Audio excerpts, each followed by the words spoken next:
And again, the idea behind this tonight is to make sure that people are aware of various changes that have come in with SMMware.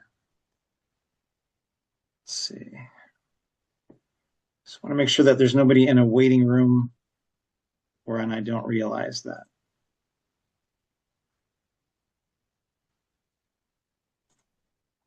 Okay. All right, so again, I'm going to go ahead and get started. The first thing we're going to do is talk about the sales area. And I'm going to go look at a quote. Now, this one's already been submitted for e-signing. That's not what I want. Okay, here's one. And I want to make sure that everybody is aware that our quotes support ranges. You can have ranges for the line items, for hours. You can have ranges for expenses. Let's see, I'll add an expense. I'll add a fee.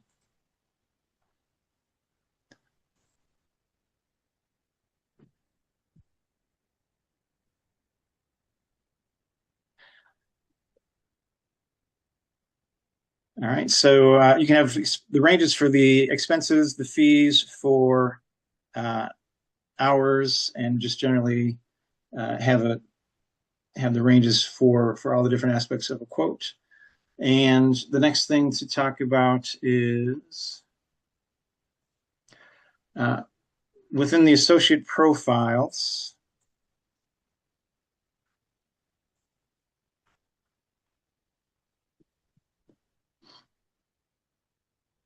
If you give somebody the ability to have access to the sales, they can also monitor the sales job events. So that way, when they're looking at their homepage, they can see events for jobs that they sold without having to be formally an attendee for that job or for that event. So in just a moment, I'll make sure there's nobody waiting. So I did have somebody waiting. So.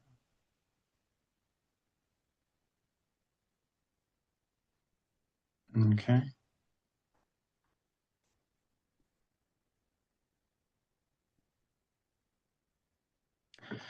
All right, so carrying on. Let's see, where was I?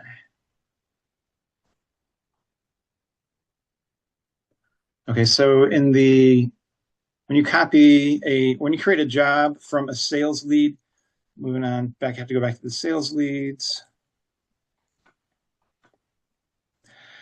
And also, if people have questions as we go, feel free to ask them. That's why I converted this to a meeting, so that people will be able to speak up if they wanted to. So when you're using where are we at here? So if you have a sales lead where you have not yet created a job, it'll say you can create a job for it. And the notes that you have down below can be copied over to the job. And that's in the settings editor. The idea is that sometimes people put a lot of history into the sales lead notes, and they want the team to be able to see that. Other people feel that what they put into the notes is really very sales specific and is not necessarily, oh, just a second, I got to admit somebody. So it's very sales specific, and they may not want to put that into the job notes. So welcome, Ron. He's just joined us. So I have a silly question, but we've never used the sales piece. When we have a customer, whether they've signed up with us or not, we just put them as a customer. What's the advantage to using the sales? Why would we do that? Well, there's a few reasons. One of them is that if you put into SMMware, here's how many hours we think it's going to take, here's how much expenses we think it's going to take, and then you do the job, then SMMware has reports that says, you thought it was going to take 20 hours, it took 25. You thought it was going to be this much value, and it turned out to be that much value. So, and then also, but we do that in the estimate. So we just do customer and then do an estimate from there. When you say you do an estimate, how are you doing your estimates? Well, first we put the customer record in there, and then from the customer we do an estimate record. right? Uh, so within SMMware, you can create a customer, then you can create a sales lead, and then But the why should quote. we create a sales lead? That's what I don't understand. Well, you can only create an estimate from within the sales lead. You cannot create a quote under the job. Uh, No. sorry. Well, you create a customer, and then from the customer, you create an estimate, right? No, there's when you're looking at a job, there's no button that says create estimate. From the client record, you can. From there. So this is Oh, this see, I is don't have state. I don't. Mine doesn't look like that. you How might have a interesting. different label. You're allowed to. So people ask me to. Some people call them prospects, inquiries, or I see. Okay, the default name is sales leads. got And it. if Okay, people have their own, yeah, so you're allowed to rename it, and maybe you renamed it, and I must. maybe you're calling it estimates. Um, Hmm. yeah, okay. Sorry for the confusion. I'm The sorry. Yeah. the plus side is we're being flexible about the label. On the other hand, it can cause a little confusion when we start talking about it. Okay. Sorry to derail you. No, no, that's all right. We're here for this is a kind of a group discussion thing. It's meant to, uh, you know, give you the answers that you need. It's not here for me to just present exactly certain things. Uh, but again, the reason for so you have a sales lead and then you have so the sales lead is a bucket where you put the information just by way of review. The sales lead is the bucket where you put information about the opportunity that is not part of the quote. The quote is the document that says, here's how many hours it's going to take, here's how much it's going to cost, here's the timing. That's the quote. And if you're using SMMware's sales piece, then we have reports like the profitability report that says here's how many hours you thought it was going to take, here's how many hours it did take.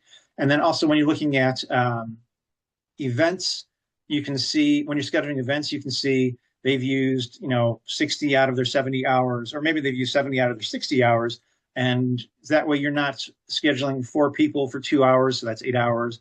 You're not adding another 8 hours onto the total when you're already over hours, right?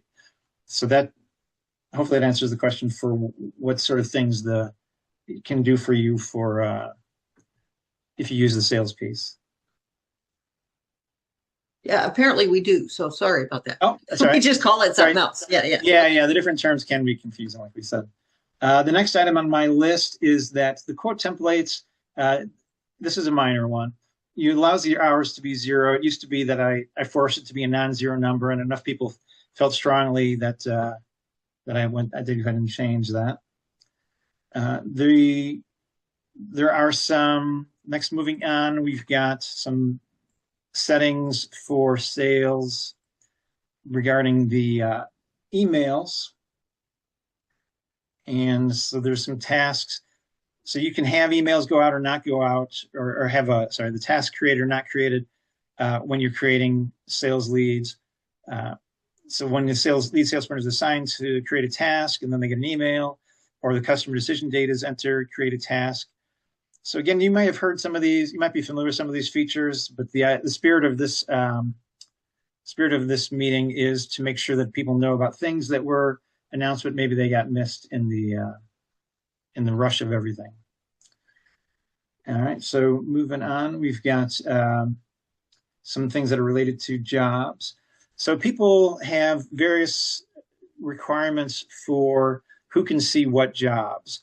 And by default, if you give an associate their client and job permissions or read permissions, they would see the filter and they would see all the jobs.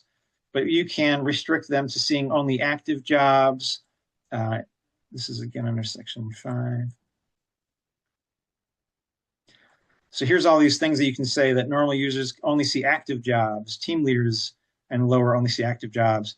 And then there are some other settings that affect it as well, because within SMMware, as we added more and more settings, eventually there were some complaints that, hey, this is being too much.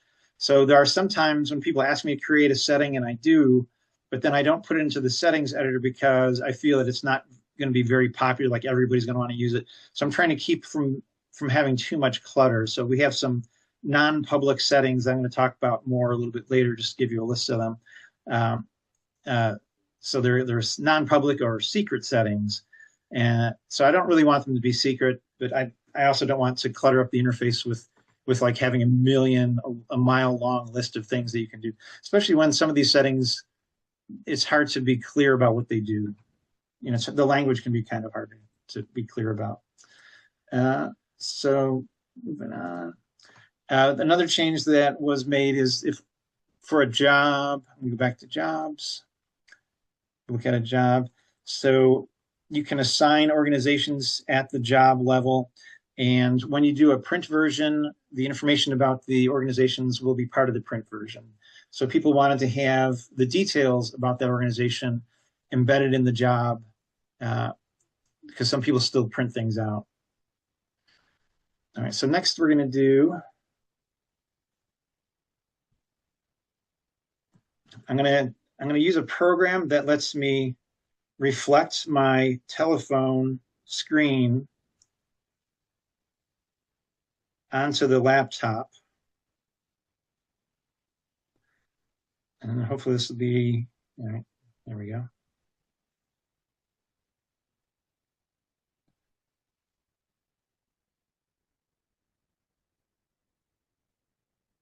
All right.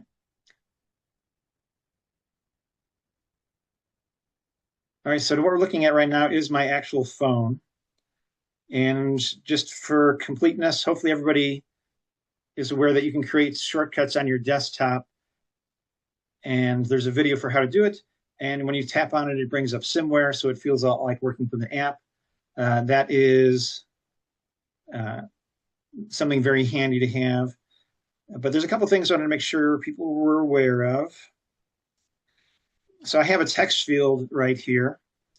And I'm not pretending that SMMware provided this functionality. It's coming from the iPhone operating system.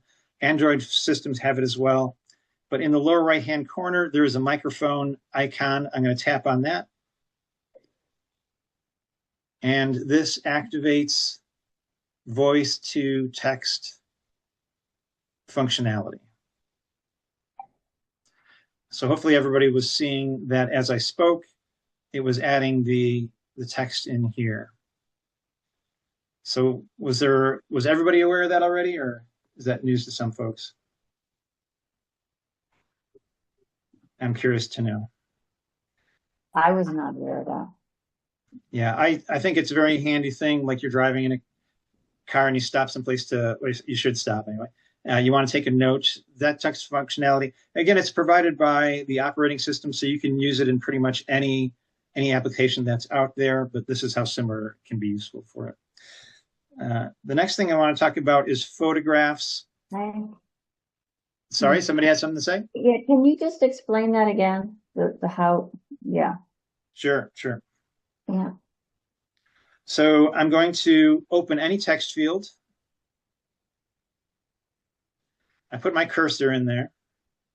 In the lower right-hand corner, there's a microphone icon. It is provided by the operating system. Okay. And on my phone, I'm going to tap on it. After that, my voice is being converted to text. Okay. And Brian, I might just mention that sometimes you have to make sure it's enabled on your phone, because I had accidentally turned it off and then I went crazy because I couldn't find the microphone. And it wasn't SMMware, it was a phone thing. So if you don't see that microphone, look at your settings. Yeah, definitely, because it definitely should be available. All right, so the next thing I want to talk about is taking photographs. And these days on your phone, you have cameras that can take huge photographs, 10 megabytes, 9 megabytes in size. And when you upload photos to SMMware, what's happening is that your phone takes a photograph, and let's say that it's 9 megabytes. And then you upload it to SMMware. All 9 megabytes get copied up to SMMware, and it's held in a temporary file. And then SMMware will convert it. It's shrinking it down to about 500 pixels by 500 pixels, which is usually around 100 kilobytes. And so people have always been satisfied with the photo quality that I'm aware of. Nobody's been complaining that, hey, I need my photos to be higher quality. And once those photos are shrunken down, and then you're out in the field and you want to review all those photos, it's much faster to download. Imagine if you have to download my phone is so fast to turn on. Imagine that you're out in the field, you want to download photos, and they're all 9 megabytes. That would take a long time. And so, but you also notice that we're transmitting the 9 megabytes over the internet, which can be slow if you have a slow internet connection. So my point is that this is an app that is available on the iPhone. It is called Low Camera. It's right next to my regular photo. Well, I got to change that timing. Time's out right away.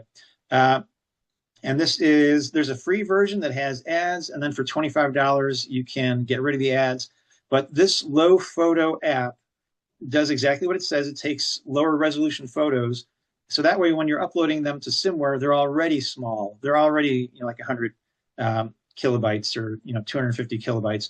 So you save yourself some time. If you're taking photos, of a personal event, and you want the high, like you're at a wedding or something, and you want the high resolution photos, go ahead and use your built-in or the default camera, and it'll use the full capabilities of your phone's camera. If you're taking something where you just need to be able to see it, and it doesn't have to be, you don't have to see the minutia of the photograph, then you have this Low Camera app that can save you time when you're uploading, and it also saves space on your phone. So I just think it's an option that people might want to consider. If you are on an Android phone, there is a similar app. It is called Lower Lo-Fi Camera. So that's the same idea, but on an Android phone. So those are a couple of tips and tricks that I wanted to show you that affected the phone. And I'm done with the phone now, so I'm going to turn that off.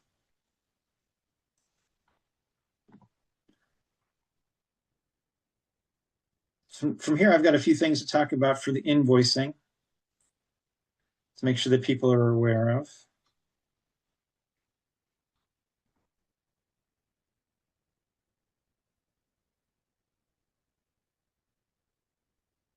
I'm going to roll this one back from being approved to not being approved. So I want to make sure that everyone is aware that you can edit your invoices directly from the invoice. It used to be that you would create hourly entries and then you would bring them into the invoice. And then if you wanted to edit the invoice, I was saying that, well, you'd remove the hourly entry from the invoice, and you can go edit it. And then these days you can create new entries. You can edit your existing entries. So that is a much faster way to make changes to invoices. If you're taking photographs of receipts for your expenses, which then are going to be going on to invoices, there is a setting that allows you to attach those receipt photographs to append them at the end of the invoice. Some people like for their clients to be able to see all the receipts from all the expenses, and this is an easy way to get them on there. Mm-hmm.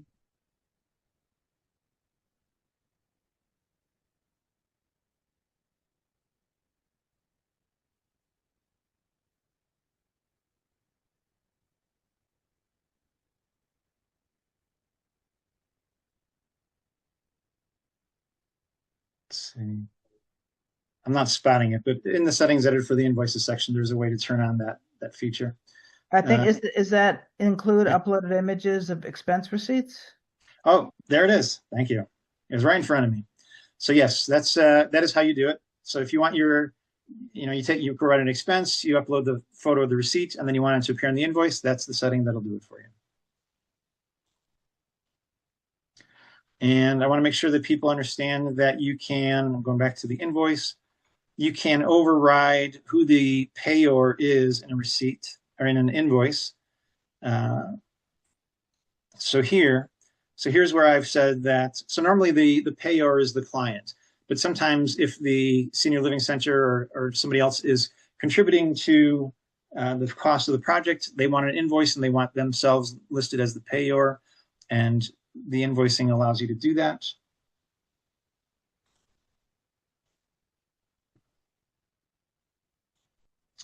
Also, there is an option for including the hours. There we go. So when it says include the sold hours and invoices, that means there's going to be a note that says, or 40 hours sold, 30 hours used, 10 hours remaining. So if you want your clients to be aware of where things stand in the project in that way, then you certainly can. And when you have the detailed, when you have the detailed PDF, you can have it include the start and end time for hours. By default, SMMware is just going to say 3 hours were worked, 4 hours were worked.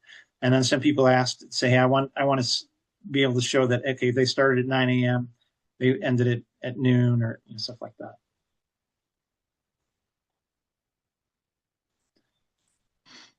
All right, so from here, we're going to start looking at some calendar changes that were made.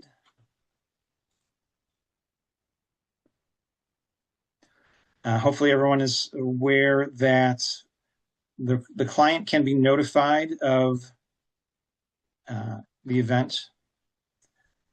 So here's where we can, when you create an event, the client will be notified, hey, you now have an event with such and such company.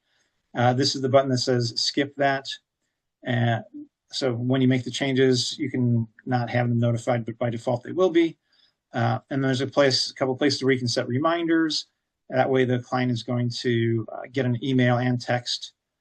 And then when they get an email or text, they can confirm that they're aware of the appointment. And if they confirm both via text and email, it'll actually say both. You're confirmed via email on such and such date, confirmed via text message on such and such date. And then the associate profiles allow you to upload somebody's portrait. And if you designate an event lead, if I'm skipping around too fast, let me know, because it's easy for me to just start shooting around. But these are the event leads. And if I pick one and then the client gets a notification, that portrait from the event lead can be part of their notification email. So that way they're more comfortable opening the door for your team. All right, so the next thing is that people asked me people told me that they wanted to have events mapped to organizations so that for marketing purposes. So you're going to go to give an in-person seminar, and you want that to appear on the calendar, so you can create event tags that are mapped to organizations, and then back on the main view. So that one's mapped to an organization. And then plus you'll have the map link that will give you your GPS directions to that organization. So it's much the same as the jobs or the sales leads. It's just for the organizations.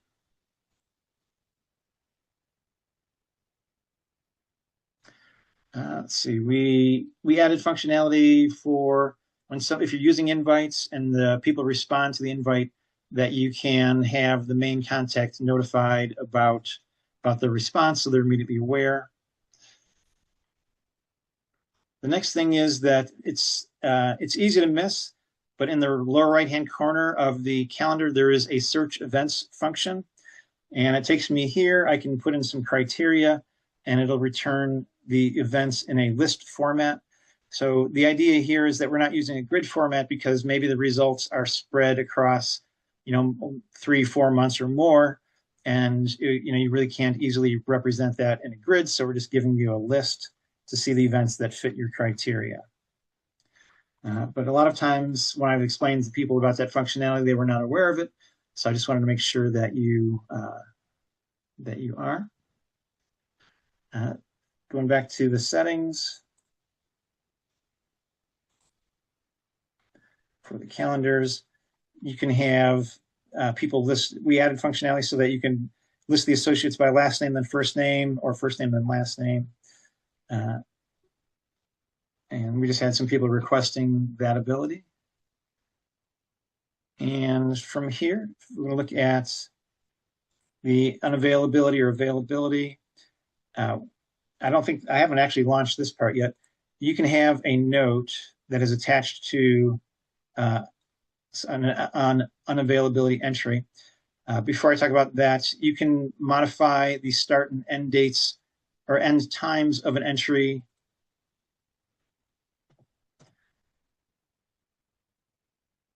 Get rid of that.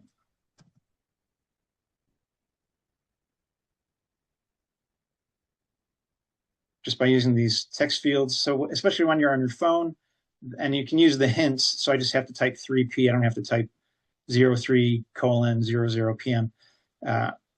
So when you're on your phone, it's a much smaller screen. It's a little bit harder to work with the entries. So you can use these fields to modify them.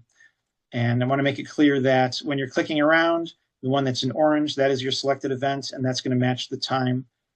And we're going to be launching this function where you can write a note that goes with an entry. So some people asked that when they're looking at planning, they do want to know why people were not available. And it's up to each company to determine whether to use the note or not. But that is functionality that will be launched within a week.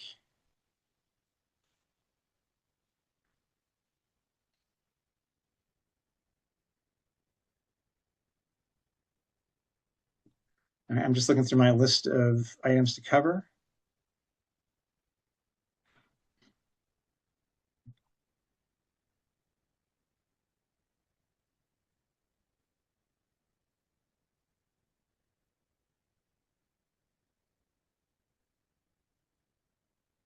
And we were asked to provide drag and drop functionality. I think I have it turned off on this one. You can drag and drop people in a certain order for the availability table, and it will remember it if you have that feature turned on. So some people, or some companies, they wanted the same people, they wanted in a certain order. So once they arrange it, then it'll stay like that.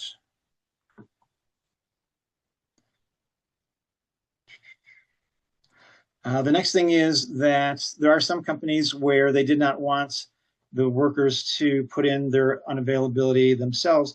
And what they're doing is they have the workers send an email saying, it's more like an approval process where the workers saying, I would like this day off. And then the team lead or like the office manager, they have access to the unavailability command and they will make that entry for them once it's approved. So that is one of the non-public settings, one of the secret settings. So the next item is that for integrating with Google Calendar, it used to be a fairly complex process. I had a YouTube video, and we took another look at that and found that we could make it a much simpler process where you don't even need a video for it. You just go to say Google Connect, and it gives you a pop-up screen where you put in your login, and then you're done. So if you were considering integrating with Google Calendar and maybe you saw that video, the long video, and decided it was too much work, it is much simpler these days. All right, and the last item, this is a minor point, but the calendar link can appear on the main menu. If you go back in some ways, it was an item on the admin menu, and there's an option for moving it between the admin menu or versus being in the main menu. So you have control. So if you're someone who still has it under the admin menu, you might feel like, hey, I would like to have that under the main menu.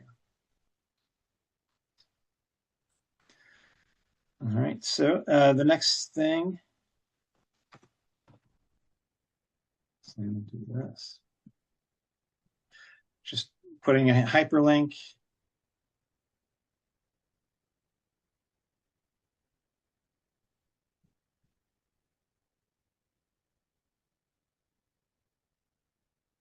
All right, so when you're creating the hyperlink, people said, I want to follow that link and I can't because you're in a text editor and it's in editing mode. And so it expects you to want to edit the link and not follow it. However, you can right click on it and you can say, open the link in a new tab. So you don't have to go through any particular multi-step process to follow that link. You can just right click on it. So again, that's a fairly minor point. All right, so moving along, the next item, I want to make sure that people are aware of the report center. You go to admin, report center, and we have various reports here. So when you start looking at when you start typing into that type ed functionality, it'll give you a list of matching reports. But if you want a list of all the reports that are available, then you can pop open the help page and see what they are. These are currently mostly related to profitability, by hours, by job type, by job code, by associate.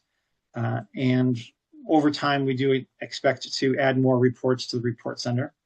But I want to make sure that everyone, again, is aware of it. So this is something I can't show. It's behind the scenes. We put in a notification framework that makes it easy for us, where if you say, hey, when this happens, I want to notify such and such person. So if you have some sort of email that you wish would go out at a certain point in the process, then we do encourage people to let us know, and we can implement a notification for that particular need. We put in this framework to make it convenient to do that.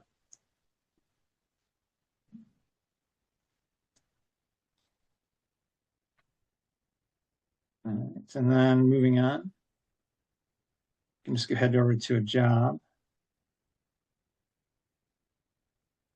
So I've got some images here. I've got a second screen where they're located, but I wanted to point out that, make sure people are aware that you can drag and drop files onto, oops, I missed. I think I actually opened them all is what I did.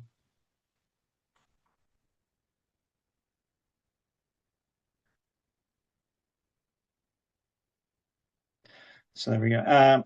You can drag and drop them onto this section. Now it says 3 files selected. So that's the same thing as clicking on it and then navigating to the photos and selecting the ones that you want.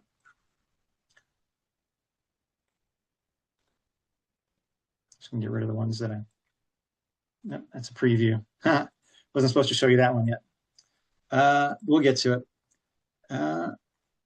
Also for the activity log, I want to make sure that people are making use of that.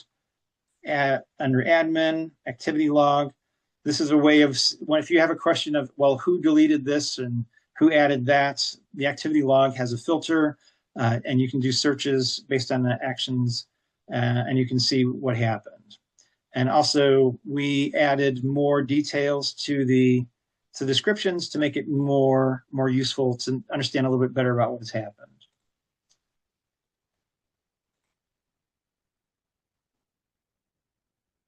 And go back to most of the places now, when you see a phone number, we now have the ability to mark it as being textable based on a checkbox.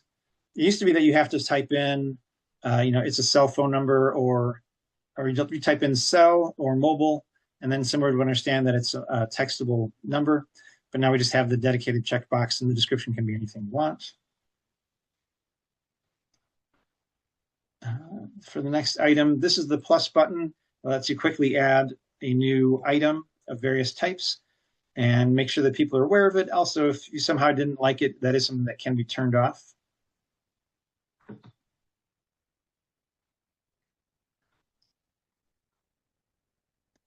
And the next thing is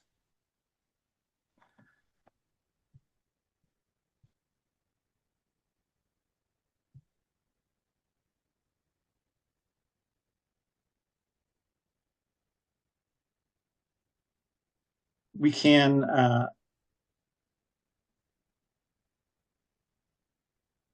that's funny.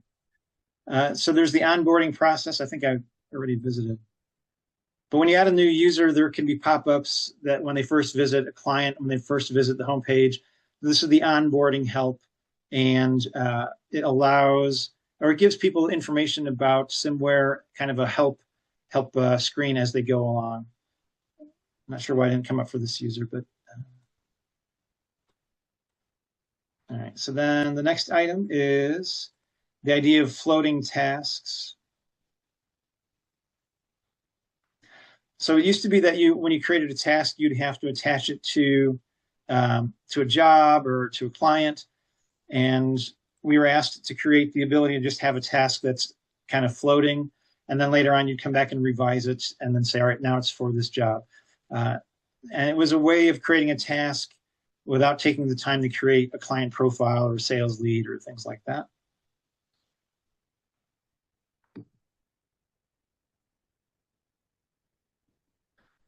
And for the home page, you can hide the various sections. There's a little hide button next to each one. And then if you want to bring them back, there is an unhide button right here. So this is something that sometimes people have missed.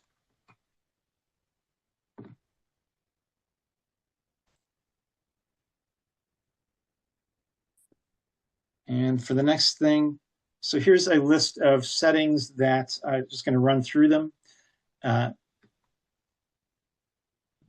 So the file size, when you upload, it defaults to 500 by 500 pixels. If someone said to me, I would like a little higher quality, I could change that to 750 by 750 or 1,000 by 1,000. The larger that it is, then of course you might spend a little more time downloading photos when you are out in the field and wanted to review them. The onboarding that I was talking about is something that can be turned on and off at the system level. There's additional options for who can see jobs. So you can say that we can set a certain user level, and if you're lower than that user level, then you don't see the job filter, and you only see jobs that you are assigned to. When you create a job, you can say, all right, we're going to assign some associates, and we can set it so that people can only see the jobs that they're assigned to. There's a related one for active jobs, so you can limit people to seeing only active jobs. By default, once you have access to the list of jobs, you can use the filter, you can see the closed jobs, you can see active jobs, and within certain companies, they may not want to give that level of access. The next thing is when you're looking at a sales lead and then you create a job from it, you can mark the sales lead as one automatically, so you don't have to go back and separately do that. But that's something that can be turned off.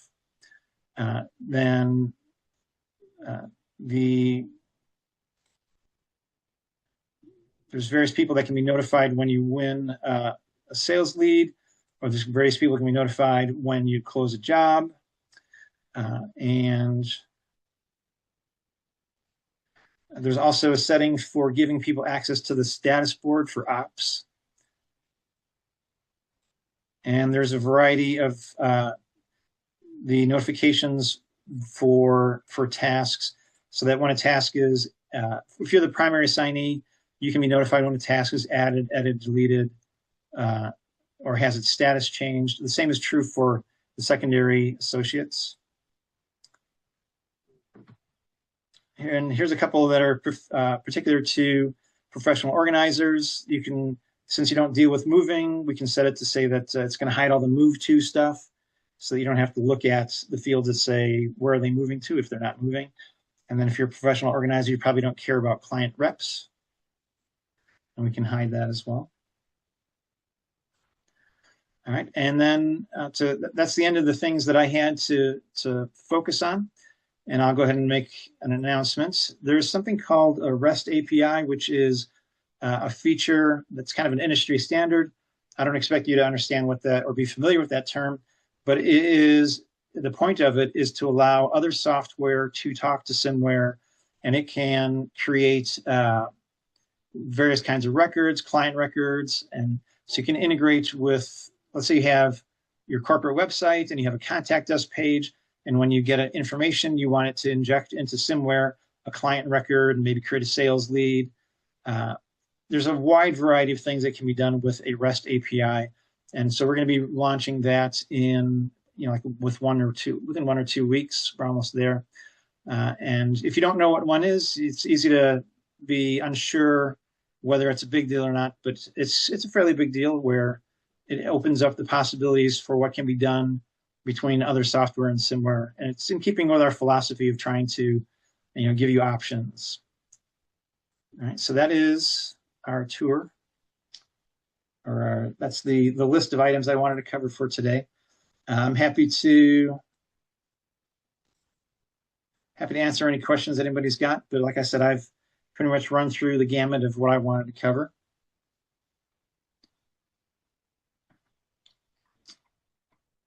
If I am not hearing anything further, then I'm just going to give you another minute or two, last chance to ask some questions. Otherwise, we're going to go ahead and wrap things up. I think we did pretty well. We covered everything in about 45 minutes.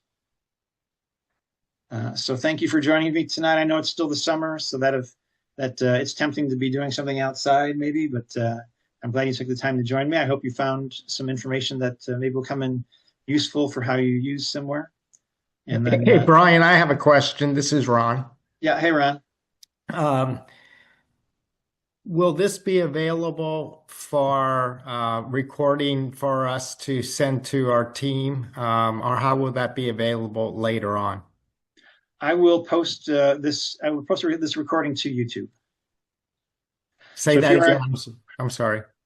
I will post this recording to YouTube. So if you are a subscriber to our YouTube channel, then YouTube is going to give you a notification saying, hey, there's just a new video. Okay, that's perfect. And I just really appreciate you taking the time to do this. I think it's going to be beneficial to all the team. And but thank you very much. All right. Well, I appreciate you saying much. So thanks again, everybody, for joining me. And like I said, this recording will be posted to YouTube for anybody who wants to refer back to it. I know we covered a lot of ground. So, but again, thank you for joining me and enjoy the rest of your evening. Thank you. Thanks, Brian. All right. Bye, everybody.